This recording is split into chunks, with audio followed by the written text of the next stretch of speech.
You know that feeling when the world just kind of melts away? When the clock seems to stop and you suddenly feel utterly connected to everything around you, maybe even, well, beyond it. What if we told you that science is increasingly suggesting these profound, almost mystical experiences aren't just flights of fancy, that they might actually be hardwired into your very brain, and that by subtly altering specific neural pathways, you might unlock a reality far different from the one you navigate every single day? Now, welcome to the Deep Dive.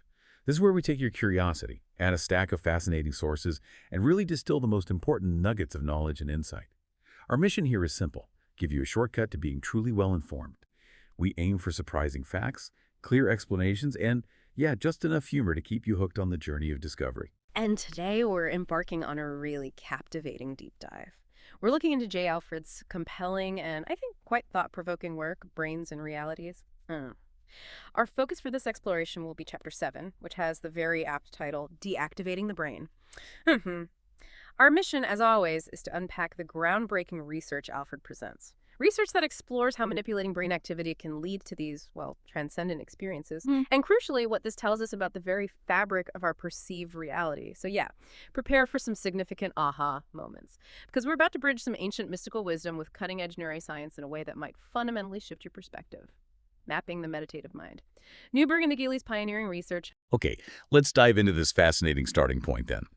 Jay Alfred introduces us to the pioneering work of Dr. Andrew Newberg and his late colleague, Dr. Eugene. They were at the University of Pennsylvania. And these weren't armchair philosophers, right? Or just speculating. These were serious scientists. And what's particularly compelling is they weren't just theorizing about transcendence. They were actively using high-tech imaging to look inside the living, breathing brains of people actually meditating. We're talking experienced Buddhists and Franciscan nuns. It's like they were trying to find the literal neurological signature of, profound spiritual experience. Exactly. And their method was quite ingenious for its time, really designed to capture these very elusive states. What's truly fascinating here is their scientific approach. They used a technique called single photon emission computed tomography, or SPECT. Now, this wasn't a casual observation or, say, a simple MRI. They worked with subjects who were deeply committed to their spiritual practices. I mean, individuals who had trained for years, sometimes decades, to reach these peak meditative states. So the process involved having these subjects, the Buddhists and the nuns, reach the absolute zenith of their meditative or contemplative absorption, that peak moment.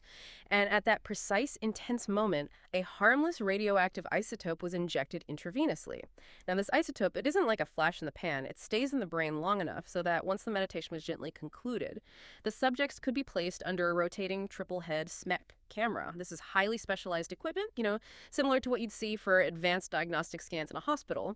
And this camera then allowed them to essentially photograph the brain's activity level. The result was a direct, observable, physiological measurement of what was happening in the brain during these moments of intense spiritual contemplation. It gave them a literal snapshot of the brain in its most profound altered states. Real, tangible data for experiences that, before this, belonged solely to the realm of the subjective. And this is where the findings get really compelling, almost dramatic, I'd say, in their implications. The SPECT scans showed a really marked color change in a very specific region of the brain. You mentioned those flaming reds. The sign of high activity literally turned into a deep azure. That signals a substantial decline in neural activity, a quieting down. And this happened in a small but incredibly significant area on the left side of the cerebrum. They termed it the posterior superior parietal lobule. Okay, so what exactly does this particular part of our brain normally do? What's its everyday job? When it quietens down, such a profound shift occurs. That's the critical question, absolutely. Because understanding its normal function is really key to grasping the impact of its deactivation. This specific area, which Newberg and DeKelly call the Orientation Association Area, or OAA, it's absolutely crucial for our everyday experience of reality. You could think of it as the neurological architect behind our linear perception of time and space. I mean, think about it. This area helps you constantly update your sense of where your physical body ends and the outside world begins. It establishes that consistent flow of now, next, then, letting you orient yourself in what feels like a constantly unfolding reality. It's essentially what differentiates me from not me and here from there. It draws those lines.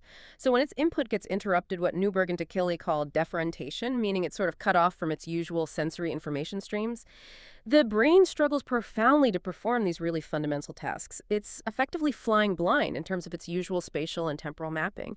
It loses its anchors in what we typically consider objective reality. Okay, so if that vital area, the OAA, is essentially cut off from its usual inputs, if it can no longer distinguish me from not me or now from then, what's the actual subjective experience like for the meditator? Does it feel like a dream or a void or Right. something else entirely? What happens to the sense of self in that moment? That's a fantastic question. It gets right to the heart of why this research is so compelling and what Alfred is trying to illuminate here. The theory basically is that the brain, suddenly lacking the foundational data it needs for spatial and temporal orientation, is in a profound bind. It doesn't just go blank or shut down entirely. Instead, it seems to reinterpret. Lacking the usual boundaries and distinctions, it has no choice but to perceive the self as, well, endless and intimately interwoven with everyone and everything. It creates this sensation of infinity, of timelessness, and a profound, almost overwhelming sense of oneness with the universe.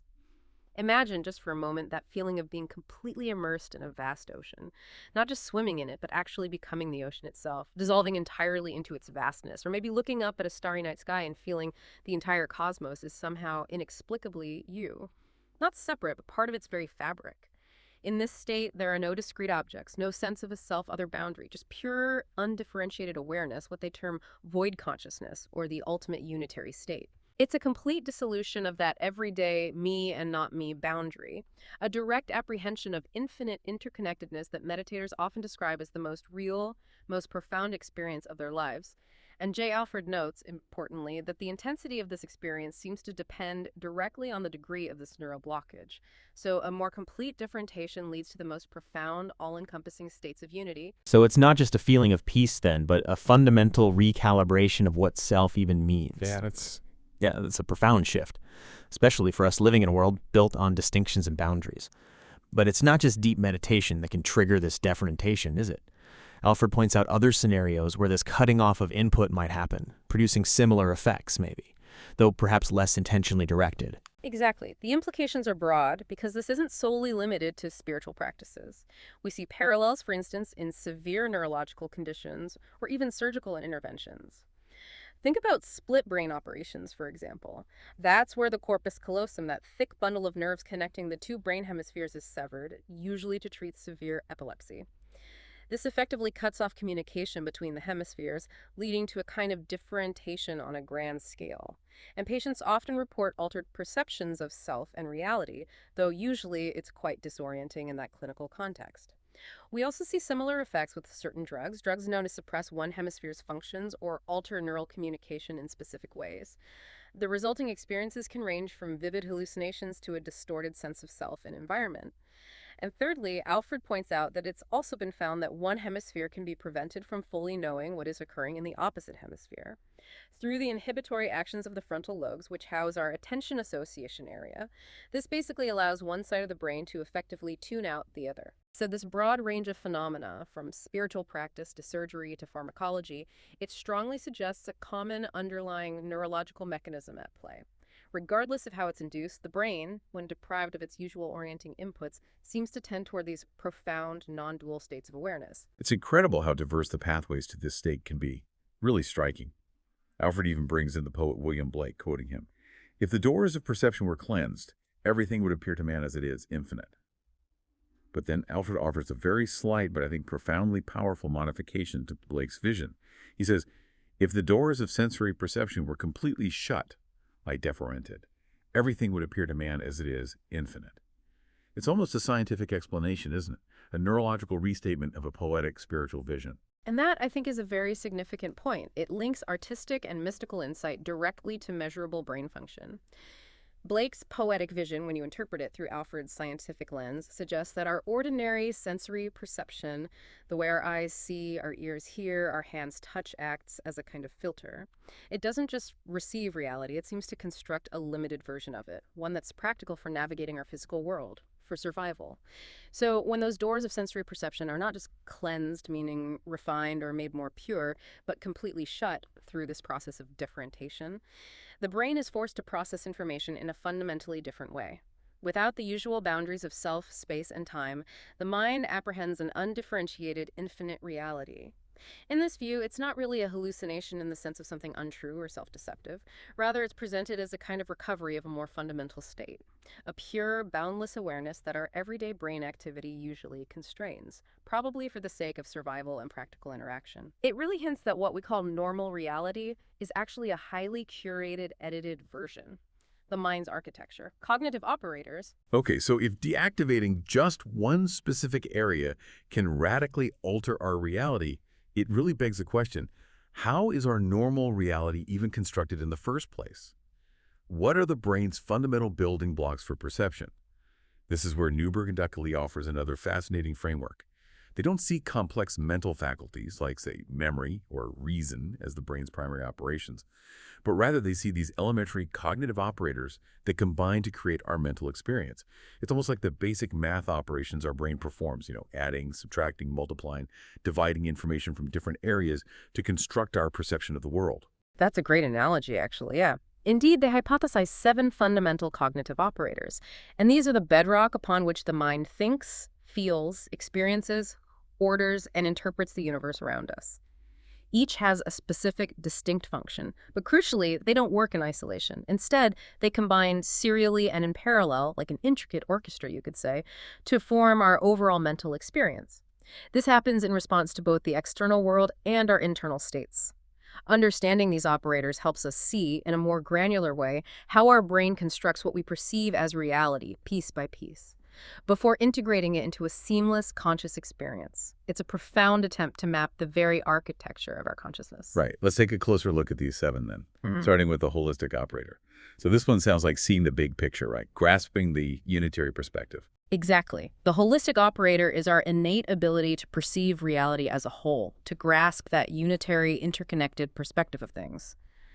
Whenever you're contemplating, say, the global implications of an event, or appreciating a piece of art as a unified composition, or understanding a complex system like an ecosystem as an integrated whole, you are employing this operator. It allows for an integrated, complete view, often bypassing the individual components to grasp the overall essence. It's kind of like the brain's wide-angle lens, always ready to take in the global view. And its counterpart, then, would be zooming in, breaking things down. That would be the reductionist operator, I guess. Okay, you got it. That's the reductionist operator. It's the brain's analytical tool. It allows us to discriminate, to break holes into their constituent parts. So while the holistic operator gives you the forest, the reductionist operator helps you see, analyze, and understand the individual trees, their species, their health, their position, stuff like that. Often, these two are working in tandem, like a dynamic duo, for a more accurate and nuanced view of reality. We use the reductionist operator constantly in scientific inquiry, in problem solving, where we break down a complex issue into smaller, manageable pieces, or even when dissecting an argument. Then there's the causal operator. This sounds like our fundamental human need to understand why things happen, to connect the dots and make sense of sequences. It absolutely is. The causal operator gives us the ability to perceive reality in terms of causal sequences, cause and effect. It helps us develop that sense, stringing thoughts and experiences together as sequentially related facts that produce an outcome. This is utterly essential for understanding how the world works, for learning from experience, and for planning our future actions. Without it, we'd struggle to connect, say, pressing the light switch to the room getting brighter, right? Or eating too much sugar to a sugar crash. It's like the brain's internal historian constantly chronicling A led to B, and it underpins our ability to predict and adapt. Which is probably why when a toddler keeps touching a hot stove, even after being told not to, it feels so frustrating to us adults. Their causal operator is still very much under construction, connecting those dots for the first time. Makes sense why we have this drive to understand why. Okay, moving on. Where does creativity come in? Is that the abstractive operator, forming new ideas? Precisely. The abstractive operator allows for creative input, for forming general concepts from individual, seemingly unconnected thoughts or observations. These are the ideas based on some factual evidence, maybe, but not yet proven as factual themselves. It's where new hypotheses emerge, where metaphors are born, where we synthesize disparate pieces of information into a novel insight. This operator is crucial for innovation, for seeing patterns where none were explicitly stated, and for imagining possibilities that aren't immediately present. It's the engine of conceptual thought, really, moving us beyond the concrete to the conceptual. Now, the binary operator. This one really caught my eye because it feels so incredibly fundamental to how we structure our understanding of the world. Good, bad, right, wrong, pleasure, pain. It's just everywhere. Oh, this is a profoundly critical one, and often the source of both clarity and conflict in human experience, I'd argue. The binary operator helps us perceive reality by ordering it into pairs of opposites. When we experience something as good or bad, pleasure or pain, right or wrong, desirable or undesirable. This is our binary operator at work, dividing reality into these sets of opposites or dyads. What's particularly important here and kind of fascinating is that each opposite gets its meaning primarily from its contrast with the other. They aren't absolute functions. It's much like the Taoist concept of yin and yang, where meaning is relational and interdependent, not truly separate. Now, Newberg and de Gili actually conjecture that the binary operator is located on the inferior parietal lobule of the dominant side of the brain, usually the left brain, which suggests this human proclivity for abstract antinomous or binary thinking is deeply hardwired. Think about how ingrained this is in our language, our moral judgments, our political discourse, even our entertainment hero versus villain, right? It's the neurological root of why we categorize so strongly, why we form opinions, and often why we struggle with nuance in complex issues. It's a powerful, efficient tool for quick decision making and simplifying a complex world, definitely. But it also potentially acts as a filter that limits our ability to see shades of gray or even to conceive of states beyond simple opposition. Okay, and our sense of numbers and amounts, then that's the quantitative operator. That's exactly right. The quantitative operator permits us to quantify experiences. It's our capacity for ordering objects, events, and perceptions by numbering systems or estimations of amount. It's not just about counting 1, 2, 3, but also about judging more or less, bigger or smaller, faster or slower. This is fundamental to navigating our physical world, knowing you have enough food, for instance, or that one stack of papers is taller than another. It's our brain's internal accountant and measurer, constantly tracking magnitudes and relationships of quantity. And finally, rounding out the 7, we have the emotional value operator. This is where our feelings come in, right? How they influence how we react to things, coloring our entire experience. Precisely. The emotional value operator places an emotional value, whether positive, negative, or maybe neutral, on all the information received and processed by the other cognitive operators. It's the brain's internal barometer for significance, you could say. It's from this emotional value that we then use the other operators to act on those generated feelings, influencing our actions, our motivations, our overall responses to the world. Imagine seeing a beautiful sunset. Yeah. You know, your holistic and reductionist operators are at work processing the colors and shapes. You identify it as a natural phenomenon. That's the causal operator. Maybe recall other sunsets, abstractive.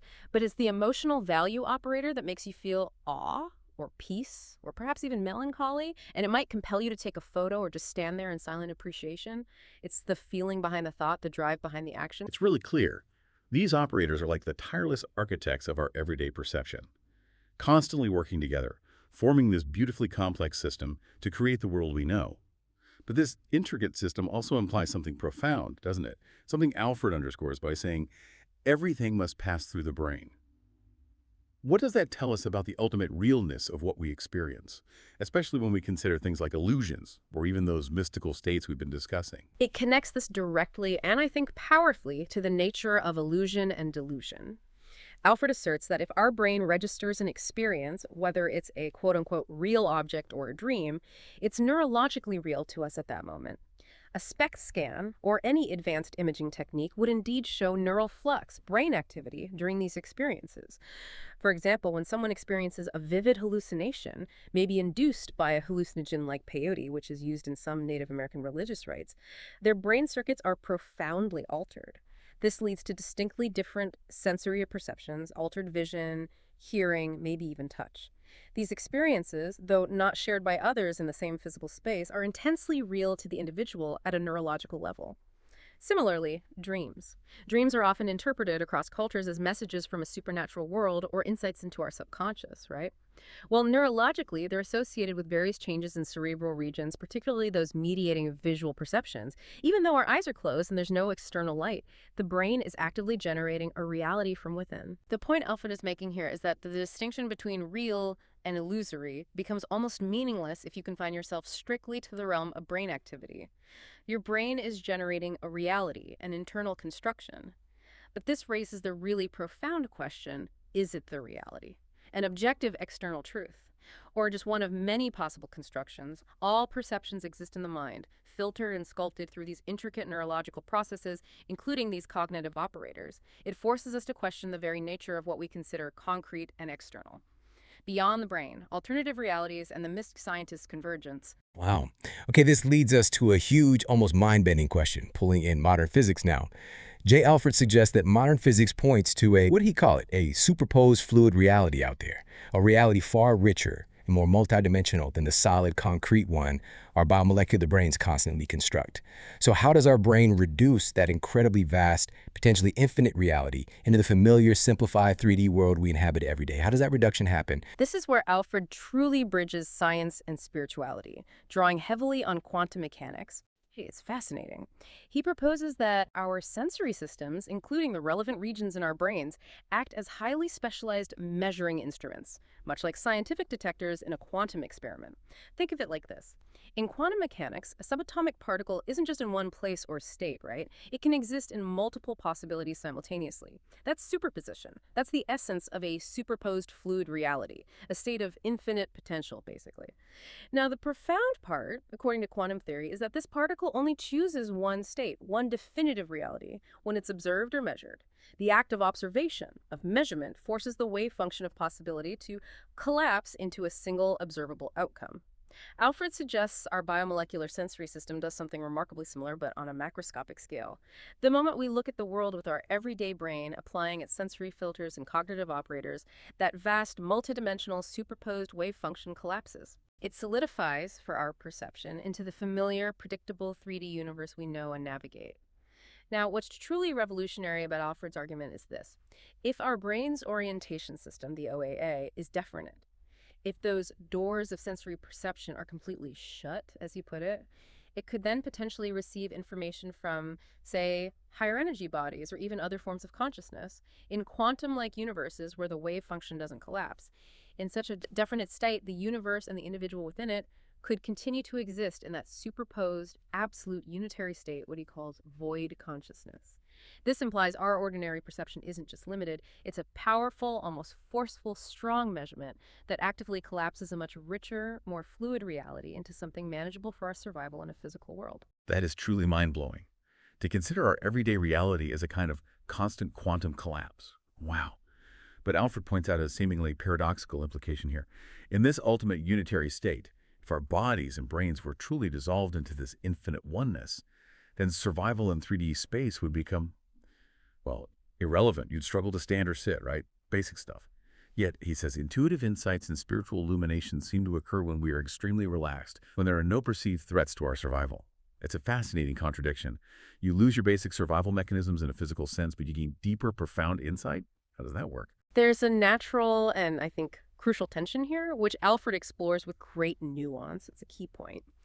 From the perspective of our familiar 3D existence, yes, if the OAA is so completely deafened that the brain can no longer create the spatial and temporal context for the physical self, then performing mundane tasks like standing, sitting, or even perceiving one's own limbs would indeed be challenging, if not impossible. An external observer in 3D space might perceive such a person as utterly ill-equipped to survive in a physical environment, maybe even appearing catatonic. However, Alfred emphasizes that intuitive insights and spiritual illumination occur precisely when there are no perceived threats to our survival. This state of deep relaxation isn't a state of paralysis, it's important to note. It's a state of profound physiological and psychological calm. It allows the mind to disentangle itself from the immediate, urgent demands of the physical world, the fight or flight responses, the constant vigilance for danger. When the nervous system is quiet, the brain's filters seem to be attenuated, creating the optimal conditions for accessing these deeper realities. So the apparent contradiction really highlights the vast difference in frames of reference between our everyday survival-oriented consciousness and these transcendent states. One is about navigating the material world. The other, perhaps, is about perceiving the underlying truth of existence, unburdened by material necessity. Okay, but skeptics, though, it's important to acknowledge them. They might reference, say, Michael Persinger's God helmet experiments. Alfred mentions this in Chapter 6. They might argue that these experiences, whether induced by meditation or magnetic fields or whatever, are just erroneous brain-generated simulations, just tricks of the mind. And that's a valid and important point of contention, absolutely. Alfred addresses it directly. Persinger's experiments are indeed compelling. He showed that by applying specific magnetic fields to the temporal lobes, he could induce experiences remarkably similar to mystical states in some subjects. Things like sensations of an out-of-body experience, sensing a spectral presence, or profound feelings of union with the universe. Skeptics often cite this work to argue that spiritual experiences are nothing more than neurologically generated phenomena, essentially false positives or maybe glitches in brain function. However, Alfred offers a powerful counterargument. He posits something different. He suggests that if a divine power or a deeper fundamental reality does exist, it would logically design the brain with the capacity for interaction with it. Makes sense, right? So disabling certain circuits, like deafening the orientation association area, might not be causing us to hallucinate. Instead, it might actually be removing the very filters that normally constrain our perception, allowing us to assimilate a deeper, more fundamental reality that is always present but usually obscured by our everyday, survival-focused consciousness. It suggests the brain isn't merely creating these experiences out of nothing, ex nihilo, but is also a finely tuned instrument capable of perceiving a wider spectrum of reality when its usual, necessary filters are temporarily suspended. Neuroscientist Eleanor Rosch makes a profound point that Alfred highlights, which really resonated with me. That our everyday perception of separateness is a useful fiction. Meaning, the feeling of interconnectedness during deep meditation could be just as real, maybe even more real than our perception of being distinct individuals. That's a huge, almost paradigm-shifting perspective. It absolutely is. Rosh's concept of a useful fiction is crucial here. I mean, think about it. Our perception of individual objects, of clear boundaries between ourselves and others, of a linear passage of time, these are all incredibly useful for navigating our 3D world, for avoiding danger, for social interaction, for achieving goals. We need them. But are they the ultimate truth? Alfred, building on Rosh, suggests maybe they are effective constructs, but not necessarily fundamental reality. And if we connect this to the bigger picture, Newberg and Dakili argue something similar. They argue that dismissing spiritual experiences as mere neurological activities, which is what a purely reductionist view would do, forces us to distrust all our brain's perceptions, including our perceptions of the material world. If a transcendent experience of unity where you feel one with the universe is just a brain state and therefore not real, then by that same logic, our perception of a solid chair or the distinctness of our own body or even the passage of time could also be considered just a brain state. This implies our entire reality, the one we consider objective and external, could itself be a construct. A story created by the brain, a useful fiction that allows us to operate effectively in this 3D world, but not necessarily the ultimate or most fundamental reality. It challenges the very foundation of what we consider real and external, suggesting it's perhaps a shared, neurologically constructed consensus. This is such a powerful conclusion that Jay Alfred drives home in Chapter 7. Really brings it all together. He argues that one of the strongest pieces of evidence that advanced meditators are experiencing something genuinely real, something beyond mere hallucination, is the striking correlation between their centuries-old reports of altered consciousness and the theories of cutting-edge physics today. It's like the mystics, through inner exploration, were way ahead of their time, directly experiencing what physicists are now theorizing through complex mathematics and experiments. This convergence is indeed remarkable, isn't it? And it raises an important question. What happens when subjective experience and objective science begin to echo each other so profoundly? The findings in modern physics, ideas like multidimensional reality, the non-solidity of matter, how everything is mostly empty space and vibrating energy, and the increasingly understood illusory nature of space and time at a quantum level, these fundamentally contradict our everyday intuitive notions of a concrete, objective, separate world. So Alfred makes a truly provocative claim here, which is really central to his argument in this chapter. He states that it is more of a hallucination to experience space and time and feel the weight of your body than to experience their absence. Just think about that for a moment. It turns things on their head. He suggests that our default, seemingly solid, predictable reality, constructed so meticulously by our brain's cognitive operators for survival and navigation, might actually be the greater illusion, a selective perception, highly edited, perhaps even constrained, designed for practical functionality rather than ultimate truth. The congruence between ancient mystical wisdom, which consistently reports experiences of unity, timelessness, and boundless awareness, and contemporary scientific models of the universe, which describe a fluid, interconnected, and fundamentally non-local reality, implies a powerful convergence. A convergence towards a deeper understanding of what reality truly is, a reality that our ordinary brain activity normally filters out. It suggests our waking state might just be the most elaborate dream of all. Outro. So, we've taken a truly fascinating and I think quite expansive journey through Jay Alfred's Brains and Realities, specifically diving deep into Chapter 7, Deactivating the Brain. We've explored how deactivating specific brain areas, particularly that posterior superior parietal lobule, can seem to dissolve our perceived boundaries of self, space, and time, leading to these profound experiences of unity and interconnectedness. We've dissected how the brain's 7 cognitive operators tirelessly construct our everyday reality, shaping everything from our perception of good and bad to our sense of cause and effect. And finally, we've seen how modern science, through figures like Newberg and Dakalili, is increasingly echoing ancient mystical insights about a deeper, more fluid and interconnected universe, really challenging our very definition of what is real. So what does all this mean for you, for us? If your brain is constantly creating a useful fiction of separateness, of solid objects, and of linear time just to help you navigate this complex 3D world, then what other fictions might we be unknowingly living by? And what would it truly take to maybe unlearn these ingrained perceptions and experience reality as it fundamentally is, perhaps infinite, timeless, and utterly unified? It really makes you wonder, doesn't it? If the true nature of reality is not just out there waiting to be discovered, but potentially already hardwired within us, just waiting for those doors of perception to be truly opened, or perhaps, as Alfred suggests, gently shut. Thank you for joining us on this deep dive. Keep questioning, keep exploring, and maybe, just maybe, keep meditating.